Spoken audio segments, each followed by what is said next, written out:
बारिश में गरीब बेटी के चटपटे छोले भटूरे। अरे बहू, जरा खिड़की से बाहर जाकर देख तो सही, अभी तक बेटा घर क्यों नहीं आया? बाहर तो मूसलाधार बारिश शुरू हो रही है। हाँ माँ जी, मैं कब से दरवाजे की तरफ ही देख रही हूँ। माँ, आप भी हर बात पर इतना घबरा क्यों जाती हो? भैया बड़े हैं, अपना रास्ता संभाल ही लेंगे, वो आ ही रहे होंगे थोड़ी देर में। अरे दीदी, आज तो वो मजेदार छोले और भटूरे का सारा सामान लेकर आएंगे, मैंने उन्हें सुबह ही याद दिला दिया था। तू तो हर वक्त बस खाने पीने की ही बातें करती रहती है। अरे हाँ दीदी, मुझे पहले से ही पता था कि जब आज आसमान ऐसा मेहरबान होगा तो मैं भैया से जिद करके छोले भटूरे का सामान मंगाऊंगी, और भैया मेरी बात कभी नहीं टालते हैं। तभी आकाश भीगते हुए अंदर कदम रखता है। उसके बदन पर पुराना नीला रेनकोट पानी से लबालब भीगा हुआ है और उसके कंधों से लगातार पानी टपक रहा है। अरे मेरे लाल, तू तो इस रेनकोट को पहनने के बाद भी पूरी तरह से भीग गया है। हाँ माँ, आज सचमुच बारिश का जोर बहुत ज्यादा है। आकाश अपने हाथ में पकड़ा हुआ भारी पन्नी का थैला अपनी पत्नी की तरफ बढ़ाते हुए, लो, ये रहा तुम्हारा सारा सामान। तुम लोगों ने जो जो मंगवाया था मैंने सब ठेले वाले से खरीद लिया है, अब जल्दी से इसे बना लो। अरे वाह, इतनी बारिश में भी आप अपनी बहन की फरमाइश नहीं भूले। लाइए थैला मुझे दीजिए और कपड़े बदलिए जाकर। भाभी, अब जल्दी से किचन में जाओ और गर्मा गर्म छोले भटूरे बनाओ। इस बारिश के मौसम में छोले भटूरे खाने का मजा ही कुछ और है। नहीं माया, छोले भटूरे आज मैं नहीं बना पाऊंगी, आज काया के हाथों से ही बनवाते हैं। इसके हाथों के छोले भटूरे का जो तीखा और चटपटा स्वाद है, वैसा कोई दूसरा नहीं बना सकता। ये बात तो तुमने बिल्कुल ठीक कही है। काया के हाथों के मसालों का जादू ही अलग है। काया, आज तुम ही चटपटे छोले भटूरे बनाकर हम सबको खिलाओ। ठीक है भैया, अगर आप सब कहते हैं तो आज रसोई की कमान मैं ही संभालती हूँ। लेकिन भाभी तो प्रेग्नेंट है, माया तुझे मेरी मदद करनी पड़ेगी। अरे पगली, मैं कोई पूरा पहाड़ थोड़ी उठा रही हूँ, बैठकर बस छोटा मोटा काम कर दूंगी, बाकी सारा कमाल तू देख लेना। वीणा अपने दोनों नंदों के साथ रसोई में जाती है। फिर काया मिट्टी का चूल्हा जलाती है और छोले में हल्दी नमक डालकर उसको चूल्हे पर उबलने के लिए रख देती है। उसके बाद वो अलग अलग मसाले थाली में इकट्ठे करने लगती है। उसे देखकर वीणा, मसालों का क्या प्लान है? तुम हमेशा की तरह इस बार भी वो खास खड़े मसाले भूनकर ही पीसोगी ना? हाँ भाभी, वही तो असली राज है। बिना भुने मसालों के छोले में वो बात कहाँ आती है। मैं तवे पर थोड़ी सी मिर्च, धनिया, बड़ी इलायची, जावित्री और जीरा धीमी आंच पर सेककर सिलबट्टे पर पीसकर ही छोले में मिलाती हूँ। ऐसा कहकर काया तवे पर मसालों को भुनने लगती है। थोड़ी देर बाद मसालों से एक सौंधी और तीखी खुशबू पूरे कमरे में फैलने लगती है। वो उन भुने हुए मसालों को सिलबट्टे पर रखकर बारीक पीसना शुरू कर देती है। सच में दीदी, इस सिलबट्टे के पिसे मसालों की महक ही कुछ और होती है। मिक्सी के पिसे मसालों में तो स्वाद कभी आ ही नहीं सकता जो इस सिलबट्टे के पिसे मसालों में आता है। इस बीच मीणा ने एक परात में मैदे और दही का आटा तैयार करके रखते हुए, लो भाई, भटूरे का ये आटा मैंने दही और थोड़े से तेल के साथ अच्छे से मल दिया है। अब इसे 2 घंटे के लिए ढककर रख देते हैं, तब तक ये बिल्कुल नरम और खमीरदार हो जाएगा। बहुत बढ़िया भाभी, अब मैं तब तक 3 अलग अलग तरह के मजेदार सलाद तैयार करती हूँ। छोले भटूरे के साथ वैरायटी ना हो तो मजा अधूरा रह जाता है। काया चने उबालने के बाद तेजी से प्याज तलती है और जल्दी से सारे सूखे मसाले मिलाकर उन्हें प्याज में डाल देती है और मसाले को भूनकर उनके अंदर छोले डालकर ऊपर से हरा धनिया और सूखा मसाला छिड़क देती है और इस तरह छोले बनकर तैयार हो जाते हैं। उसके बाद अपनी भाभी के साथ मिलकर तेल में गर्मा गर्म भटूरे छान लेती है और तीनों मिलकर बाहर लगी चटाई पर छोले भटूरे परोस देते हैं। वहीं बाहर 2 पड़ोसने वहां से गुजरते हुए, अरे ममता बहन, आज तो बारिश ने सचमुच हद कर दी है।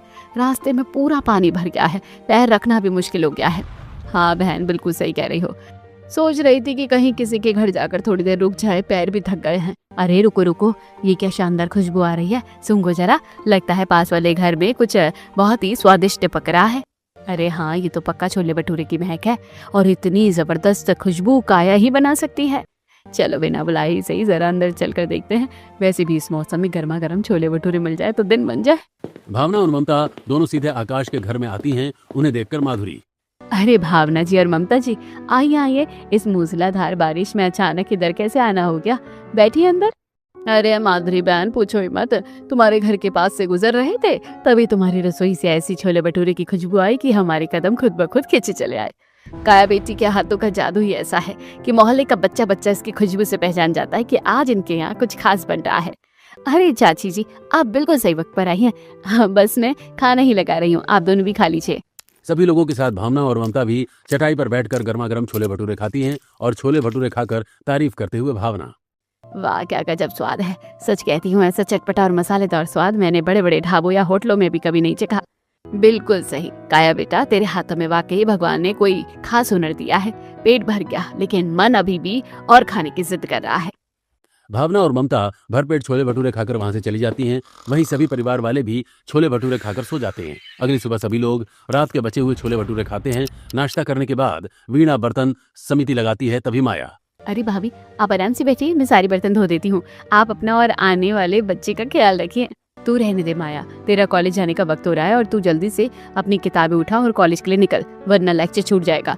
तुम तो जानती हो ना, बाबूजी जिंदा थे तो हमेशा कहा करते थे कि मैं तो अपनी छोटी बेटी को खूब पढ़ाऊंगा, तो तुम उनका सपना पूरा करो बस। ठीक है दीदी, मैं कॉलेज निकलती हूँ।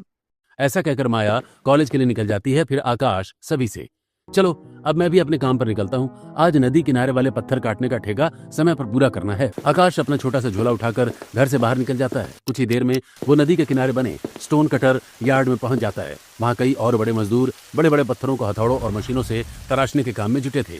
अरे आकाश भैया, आज सुबह से मौसम फिर से बिगड़ रहा है और नदी का जल स्तर भी धीरे धीरे ऊपर आ रहा है। ये रेन कोट भी अब पानी को अंदर आने से नहीं रोक पा रहा है। बहुत ठंडक लग रही है।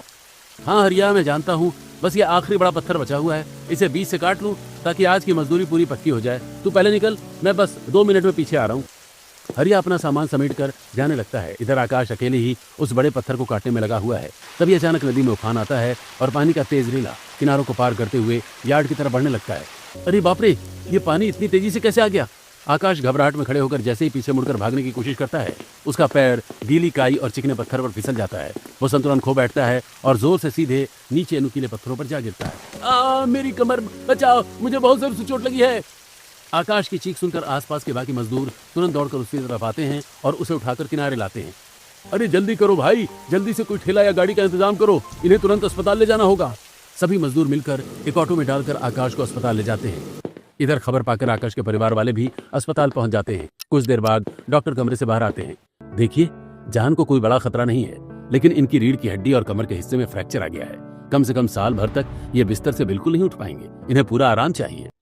डॉक्टर ऐसा कहकर वहां से चला जाता है। ये सुन वीणा, हे भगवान, ये हमारे साथ क्या हो गया? अगर ये साल भर बिस्तर पर रहेंगे तो हमारे घर का चूल्हा कैसे जलेगा? ननद जी की फीस, दवाइयों का खर्च और घर का राशन कहाँ से आएगा? किस्मत ने हमारे साथ ये कैसा खेल खेला है। कमाने वाला इकलौता बेटा ही आज चारपाई पर आ गया है। अब भगवान ही जाने हमारा क्या होगा। सभी लोग आकाश को एम्बुलेंस में लेटाकर घर ले आते हैं। अब आकाश अपने ही घर में एक कोने में पड़ी चारपाई पर लेटा हुआ है और उसकी आंखें आंसुओं से भरी हैं। वो अपने परिवार की इस बेबसी को देखकर अंदर ही अंदर टूट चुका है। हे भगवान, मेरी इस बेबसी और लाचारी का क्या आलम है। पहले ही गरीबी की मार कम नहीं थी और अब इस बिस्तर पर पड़े पड़े मैं अपने ही परिवार को भूखा मरते कैसे देखूंगा। कुछ दिन इसी तरह मायूसी में बीत जाते हैं। एक शाम माया कॉलेज से सीधे घर लौटती है। माँ जी, मुझे बहुत तेज भूख लगी है। सुबह से कॉलेज में कुछ नहीं खाया है। घर में खाने के लिए कुछ है क्या आज? बेटा क्या बताऊं तुझे, घर में तो आज एक दाना तक नहीं बचा है। जो थोड़े बहुत पैसे थे वो आकाश की दवाइयाँ और दूध में खर्च हो गए हैं। और वहाँ कल कॉलेज की फीस जमा करने की आखिरी तारीख है। प्रिंसिपल साहब ने साफ कह दिया है कि फीस नहीं भरी तो नाम काट दिया जाएगा। हे भगवान, एक तरफ खाने के लाले पड़े हैं और दूसरी तरफ तेरी पढ़ाई का संकट आ गया है। आखिर हम इस मुसीबत से कैसे निकलेंगे? जब पेट की आग बुझाने के पैसे नहीं है तो कॉलेज की फीस और पढ़ाई का खर्चा कहाँ से आएगा? माया, तू कुछ दिनों के लिए अपनी पढ़ाई बंद कर दे। माँ, आप कैसी बातें कर रही हो? पढ़ाई ही तो मेरा एकमात्र सहारा है। अगर वही छूट गया तो मेरा भविष्य में क्या होगा? मैं सोच रही हूँ कॉलेज के बाद कोई छोटी मोटी नौकरी ढूंढ लूं। नहीं माया, तू बिल्कुल ऐसा मत कर। तू अपनी पढ़ाई जारी रख, मैं अपने लिए कोई काम या मजदूरी देख लेती हूँ। घर संभालना मेरी जिम्मेदारी है। हाय रे मेरी तकदीर, आज मेरे जीते जी मेरी बहनों और पत्नी को पैसे के लिए दर दर भटकना पड़ रहा है। इससे बड़ा अभिशाप एक मर्द के लिए और क्या हो सकता है? भैया, आप ऐसा बिल्कुल मत सोचिए। कभी कभी घर की बेटियों को भी परिवार का बेटा बनना पड़ता है और इसमें बुराई ही क्या है। मैं कल ही सुबह शहर में काम की तलाश में निकलूंगी। अगली सुबह सूरज की पहली किरण के साथ ही काया काम की तलाश में घर से निकल पड़ती है। गलियों में अभी भी बारिश की नमी है और कीचड़ ने चलना दुश्वार कर दिया है। वो हर दुकान और छोटे दफ्तर में जाकर हाथ जोड़कर नौकरी के लिए मिन्नतें करती है, लेकिन निराशा ही उसके हाथ लगती है।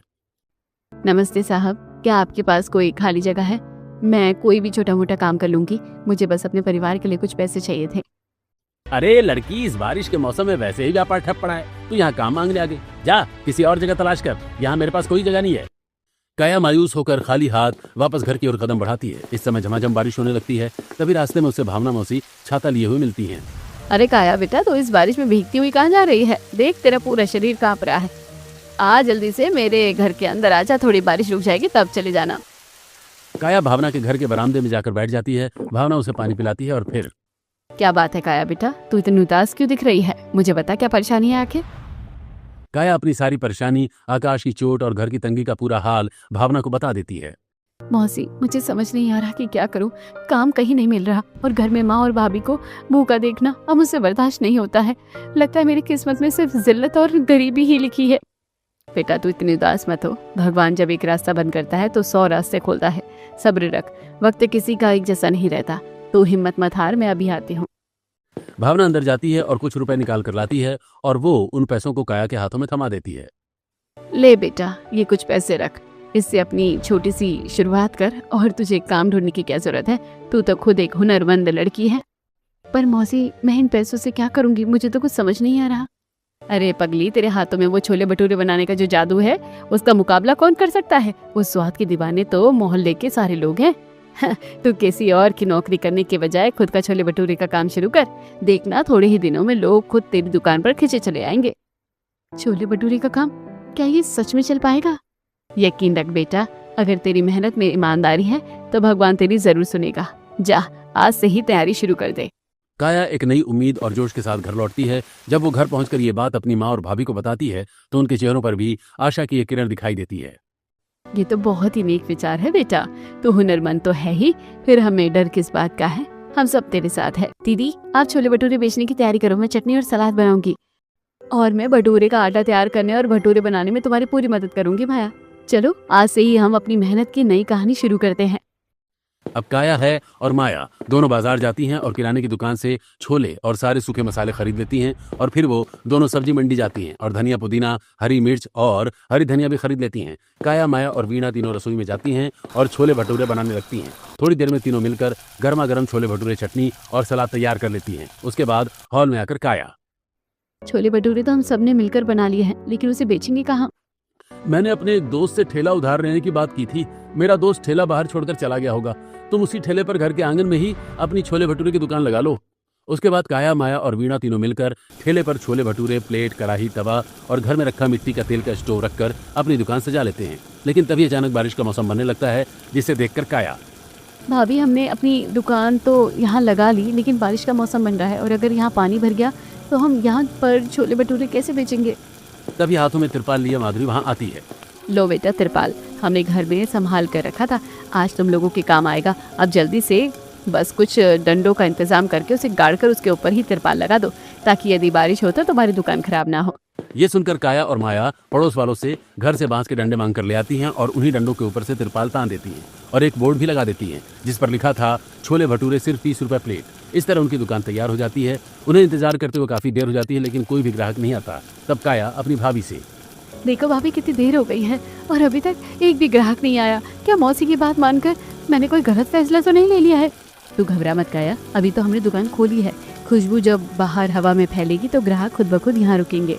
जैसे ही काया गर्म तेल में भटूरे तलना शुरू करती है, उसकी महक बारिश के मौसम में दूर दूर तक फैल जाती है। तभी वहां से गुजरती हुई दो लड़कियां रुक जाती हैं। यार, ये छोले भटूरे की खुशबू तो कमाल की है। चलो यहाँ खाकर देखते हैं, बहुत ही शानदार लग रहा है। हाँ, देख तो सही कितनी सफाई से सब कुछ सजाया है। चल 2 प्लेट लगवा दे हैं। दोनों लड़कियां वहां आकर छोले भटूरे लगाने के लिए कहती हैं। काया उत्साह के साथ उन्हें गर्मा गर्म छोले भटूरे, साथ में तीनों रंग की चटपटी सलाद और तीखी चटनी परोसती हैं। लड़कियां स्वाद चखते ही उसकी तारीफों के पुल बांध देती हैं। वाह, क्या बात है! इतने चटपटे और स्वादिष्ट छोले भटूरे तो हमने आज तक किसी बड़े से बड़े होटलों में भी नहीं चखे। आप तो बहुत ही लाजवाब बनाती है। हम तो अब से रोज यहीं आएंगे। आप लोगों को पसंद आया, जानकर बहुत खुशी हुई। आप लोग फिर जरूर आइएगा। सुमन और किरण छोले भटूरे खाकर उन्हें पैसे देकर चली जाती हैं और अब धीरे धीरे वहां और ग्राहक आने लगते हैं। उस दिन के बाद से 3-4 दिन तक काया की दुकान पर अच्छी भीड़ रहती है। वो बहुत खुश थी, लेकिन सावन का महीना अभी खत्म नहीं हुआ था। अचानक एक दिन इतनी तेज बारिश हुई कि घर के निचले हिस्से और आंगन में घुटने तक पानी भर गया। माँ देखो ना, पूरे आंगन में पानी भर गया है। मेरा सामान गीला हो गया है। अब मैं कैसे दुकान लगाऊंगी? आज तो मेरी कमाई भी नहीं हो पाएगी। बेटा, हमारा घर नीचा है, पानी तो भरेगा ही। ये कुदरत की मार है, हमें इसे सहना ही होगा। आज तो दुकान रहने दे, घर में जो है उसी से काम चला लेते हैं। नहीं माँ, कुछ पैसे ही तो बचे हैं। अगर आज दुकान नहीं लगी तो कल का चूल्हा कैसे जलेगा? मुझे इस पानी में ही कुछ जुगाड़ करना होगा। काया हार मानने वाली नहीं है। वो आंगन के भरे पानी में ही किसी तरह ठेले पर अपनी दुकान लगा लेती है। उधर दूसरी तरफ वीणा और माया पहले घर के अंदर से बाल्टियों से सारा पानी निकाल कर बाहर फेंकते हैं और उसके बाद आंगन में आकर वहां का भी पानी निकालने लगते हैं। तभी कुछ ग्राहक वहां आते हैं, लेकिन पानी और कीचड़ देखकर नाक भौं सिकोड़ते हुए।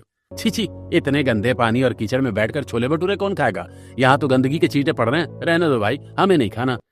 ग्राहकों को जाते देख काया की आंखों से आंसू आ जाते हैं। वो बेबसी से घर के अंदर आ जाती है। तभी वीणा, माया और माधवी भी वहां आकर बैठ जाते हैं। काया को इस तरह उदास देखकर आकाश, बहन तू उदास मत हो, अगर आंगन में पानी भर रहा है तो क्यों न तू अपनी दुकान चौक के पास वाले हॉकर जोन में ले जाए, वहां पानी का इतना असर नहीं होगा और तुझे भीड़ भी ज्यादा मिलेगी। हाँ भैया, आप सही कह रहे हैं, मैं कल ही अपना ठेला लेकर चौक पर जाऊंगी।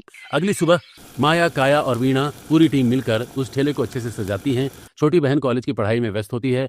वहीं घर में गर्भवती भाभी और बीमार भाई होने के कारण माधुरी को उनकी देखभाल करनी होती है, जिस वजह से उसे अकेले ही ठेले पर सारा सामान लेकर चौक पर जाना पड़ता है, जहां पहले से ही बहुत सारे ठेले लगे थे और काफी भीड़ भाड़ वाला इलाका है। काया भी अपना ठेला एक सुरक्षित जगह पर लगा देती है। तभी सामने वाली बड़ी दुकान का मालिक बलबीर, जो खुद छोले भटूरे बेचता है, अपनी दुकान के बाहर खड़ा होकर काया की तरफ जलती नजरों से देखकर अपने नौकरों से, अरिया देख जरा, ये कौन सी नई लड़की आ गई है यहाँ, कहीं हमारा धंधा मंदा ना हो जाए।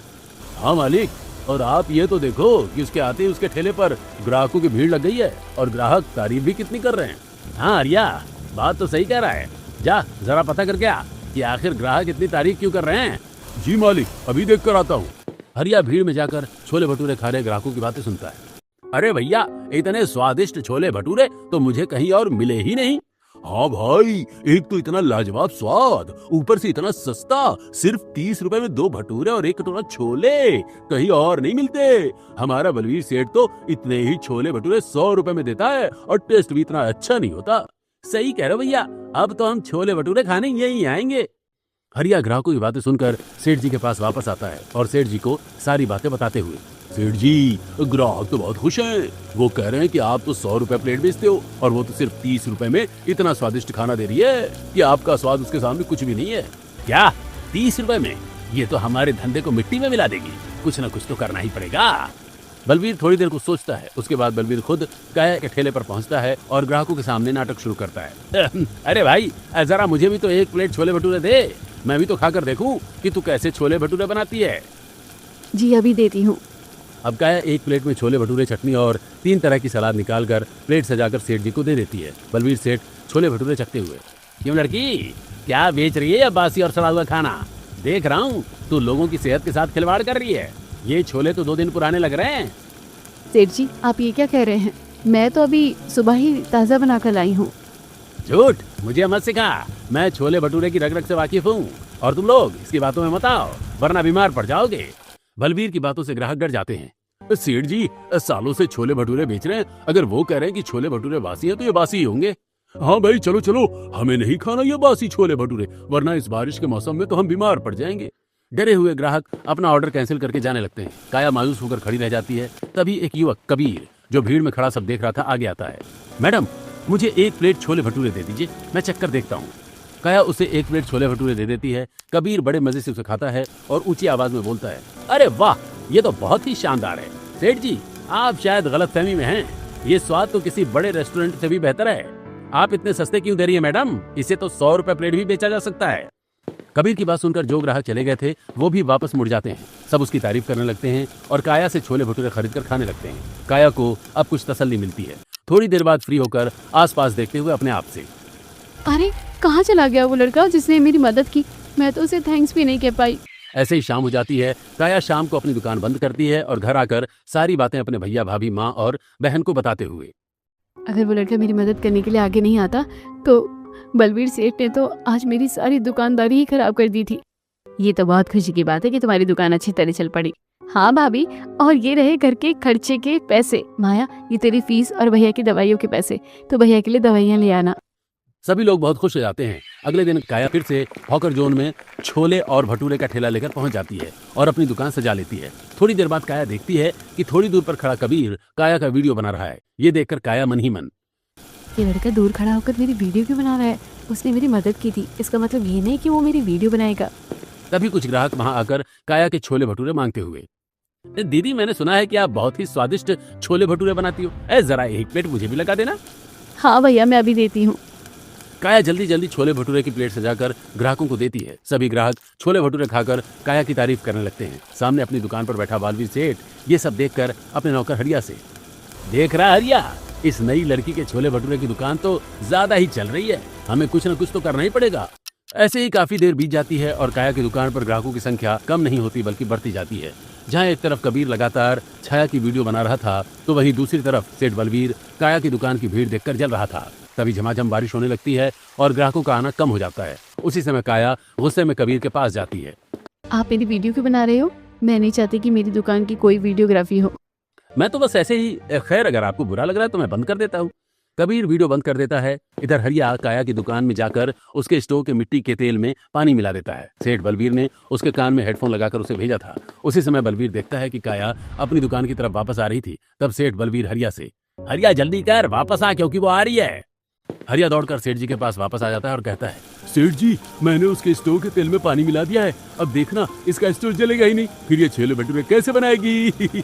थोड़ी देर बाद जब ग्राहक छोले भटूरे खाने आते हैं तो काया की बहुत कोशिशों के बाद भी स्टोव जलता ही नहीं। वो परेशान होकर उसे ठीक करने की कोशिश करती है लेकिन सब बेकार। तभी कबीर वहां पहुंचता है और मामला समझ जाता है। आप परेशान न हो, मैं अभी आता हूँ। कबीर जाता है और 5 मिनट बाद ही एक छोटा गैस चूल्हा लेकर लौटता है और काया को देकर, लीजिए ये गैस लीजिए और इसे लगाकर भटूरे बना लीजिए। जी नहीं, आपका शुक्रिया, लेकिन मैं किसी का एहसान नहीं लेती। जी मैं भी आप पर कोई एहसान नहीं कर रहा हूँ, आपको उधार दे रहा हूँ। जब भी आपके पास पैसे आ जाएं तो मुझे लौटा देना।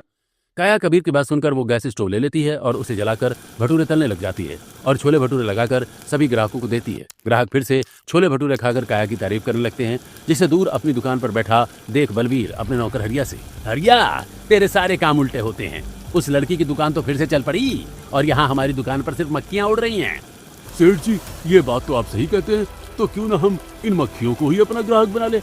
चुप कर हरिया, तुझे मजाक सूझ रहा है और यहाँ मैं परेशान हूँ। आखिर वो लड़का बार बार आकर इसकी मदद क्यों कर रहा है। सेठ जी आप अपनी जवानी के दिन याद करो, क्या आपने कभी किसी लड़की की मदद नहीं की? नहीं। फिर आप इस बात को नहीं समझ सकते। तू चुप रह, मुझे बस ये सोचना है कि इसका धंधा कैसे बंद करवाऊं। ऐसे ही शाम हो जाती है और शाम को जब काया घर लौटती है तो वो पूरे परिवार को कबीर के बारे में बताती है। वीणा धीरे से मुस्कुराते हुए काया के कान में कुछ कहती है। काया तू चाहे कुछ भी कहे, लेकिन वो लड़का जरूर तुझे पसंद करता है, वरना कोई अजनबी बार बार आकर इतनी मदद क्यों करेगा। नहीं भाभी, ऐसी कोई बात नहीं है, वो तो बस एक अच्छा इंसान है। लेकिन काया के मन में भी कबीर के लिए एक अलग ही जगह बन चुकी थी। अगली सुबह वो अपनी दुकान लेकर फिर से हॉकर जोन पहुंचती है और गर्मा गर्म भटूरे तलकर ग्राहकों को देने लगती है। सभी ग्राहक छोले भटूरे खाकर काया की तारीफ करते हैं। आसपास की दुकान वाले काया और बलवीर की सारी हरकतें देख रहे थे। वो आपस में बातें करते हैं। अरे भीमा भैया देख रहे हो ना, काया बहन की दुकान कितनी अच्छी तरह चल रही है, और क्यों न चले, इतनी ईमानदार और मेहनती लड़की है, फिर छोले भटूरे भी इतने अच्छे बनाती है। हाँ बोला भैया, तुम सही कह रहे हो। जलन तो उस बलवीर सेठ को हो रही होगी जिसकी छोले भटूरे की दुकान बंद होने की कगार पर है। सभी दुकानदार आपस में बातें करके हंसने लगते हैं। इधर काया की दुकान पर भीड़ बढ़ने लगती है। तभी कबीर काया के पास आकर, भीड़ काफी बढ़ गई है, यदि आप कहें तो मैं आपकी मदद कर सकता हूँ ग्राहकों को छोले भटूरे देने में। वैसे मैं भी एक रेस्टोरेंट में वेटर का काम किया करता था। यदि आपको मेरा काम पसंद आए तो आप मुझे नौकरी पर रख लेना। काया मुस्कुराकर हाँ कह देती है और कबीर छोले भटूरे बेचने में काया की मदद करने लगता है। काया और कबीर में अब दोस्ती हो चुकी है।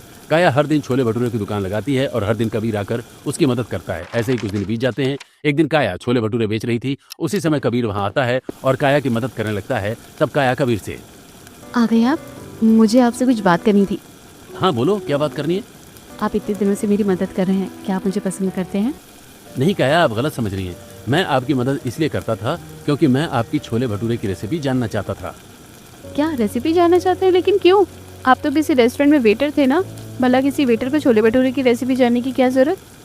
नहीं काया, माफ करना, लेकिन मैंने तुमसे झूठ बोला था। दरअसल मेरी माँ का एक बड़ा रेस्टोरेंट था।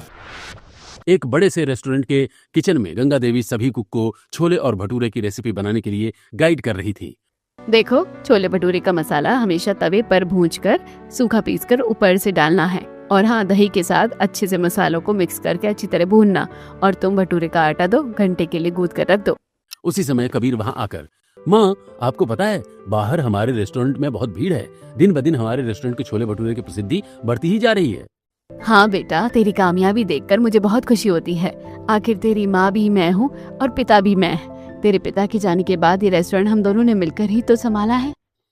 ऐसे ही शाम तक कबीर और गंगा रेस्टोरेंट संभालते हैं और शाम को दोनों अपनी कार में बैठकर अपने घर की तरफ निकल जाते हैं। लेकिन रास्ते में ही एक ट्रक से कबीर का एक्सीडेंट हो जाता है और गंगा की मौके पर ही मौत हो जाती है। माँ की मौत के बाद छोले भटूरे की रेसिपी भी उन्हीं के साथ चली गई और तब से मेरे रेस्टोरेंट की सेल भी कम हो गई है। तुम्हारे छोले भटूरे की खुशबू मुझे अपनी माँ के हाथों की खुशबू की तरह लगती है। बस इसीलिए रेसिपी जानने के लिए ही मैं तुम्हारे छोले भटूरे का वीडियो बना रहा था और इसीलिए इतने दिनों से तुम्हारी मदद भी कर रहा था ताकि तुम मुझे छोले भटूरे की रेसिपी सिखा दो। काया कबीर की बात सुनकर भावुक हो जाती है। आप उदास ना हो कबीर जी, मैं आपकी मदद जरूर करूंगी। तभी सेठ बलबीर अपनी आखिरी चाल चलता है और हॉकर जोन के मालिक को फोन करके बातें करते हुए, आपके हॉकर जोन में एक नई लड़की ने दुकान लगाई है, आप आकर उससे अपना रेवेन्यू वसूल कर लीजिए। यदि आज आप उसे बिना रेवेन्यू लिए दुकान लगाने देंगे तो कल को ढेर सारे लोग बिना रेवेन्यू के ही दुकान लगाएंगे। शाम को माया अपने ग्राहकों को छोले भटूरे दे रही थी और कबीर उसकी मदद कर रहा था। तभी हॉकर जोन का ठेकेदार कौशल वहां आता है। देखिए, शायद आपको नहीं पता कि हॉकर जोन में दुकान लगाने के लिए 25,000 डिपॉजिट करना पड़ता है। 25,000? लेकिन इस वक्त तो मेरे पास 25,000 नहीं है। तब आप ये अपना ठेला नहीं लगा सकती, आज से इसे हटा लीजिए। तभी कबीर कौशल से, ये लीजिए 25,000 का चेक, ये रेवेन्यू है। कबीर पैसे भर देता है और कौशल वहां से चला जाता है। ये देखकर बलबीर अपने ही हाथों अपना सर पीटने लगता है। ऐसे ही शाम हो जाती है और काया अपने घर आ जाती है। वो घर पहुंचकर अपने परिवार वालों को सारी बातें बताती है। तभी दरवाजे पर दस्तक होती है। माया उठकर दरवाजा खोलती है तो दरवाजे पर कबीर था। कबीर अंदर आता है। तब काया से सभी, माँ भैया, ये ही है कबीर जी। बेटा, तुम्हारा बहुत बहुत शुक्रिया, क्या तुमने हमारी बेटी की इतनी मदद की। हाँ वो तो ठीक है, लेकिन मैं चाहता हूँ कि काया मेरे रेस्टोरेंट में छोले भटूरे बनाए। बहुत बहुत शुक्रिया, लेकिन मुझे आपके रेस्टोरेंट में छोले भटूरे नहीं बनाना है। मैं अपने ही ठेले पर छोले भटूरे बनाकर बेचूंगी। मुझे आपकी जॉब नहीं चाहिए। नहीं, मैं तुम्हें जॉब नहीं दे रहा, बल्कि मैं तुमसे शादी करके उस रेस्टोरेंट की मालकिन बनाना चाहता हूँ। कबीर की यह बात सुनकर माया शर्मा जाती है और घर के सभी लोग खुश हो जाते हैं। इस तरह काया और कबीर की शादी पक्की हो जाती है और कुछ ही दिनों बाद शादी करके काया अपनी ससुराल जाकर रेस्टोरेंट संभालती है। कबीर आकाश का अच्छी तरह से ट्रीटमेंट करवा देता है और उसके लिए एक पक्की छोले भटूरे की दुकान बनाकर उसे दे देता है। इस तरह सभी लोग हंसी खुशी जीने लगते हैं।